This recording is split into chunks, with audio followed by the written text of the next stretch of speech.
GCash app na ayaw magbukas or hindi ka makalagin. Ano ang dapat gawin? Subukan mo ito. Una, buksan ang airplane mode ng 30 seconds at i-off mo na pagkatapos. Ang pangalawa, check mo ang iyong internet connection, Wi-Fi or data. Pangatlo, buksan ang iyong settings, scroll down mo ito at hanapin o pindutin ang app management.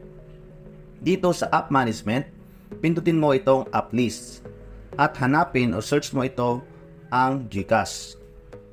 Pag nandito ka na sa GCash, sundan mo lang ang easy step tutorial na ito. Bago yan, kung bago ka lang sa aking YouTube channel, please like, share, and subscribe. Pindutin mo lang ang force stop. Pagkatapos, itong storage usage. Dito, pindutin mo ang clear cache at isunod mo itong clear data.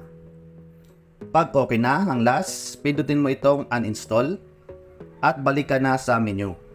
Pang-apat, restart your mobile.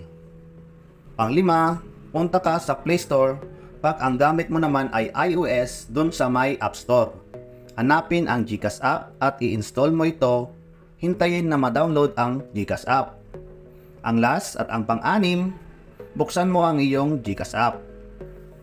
Pag nagustuhan mo o may gusto kang itanong, comment lang po kayo dyan sa comment section. Maraming salamat po.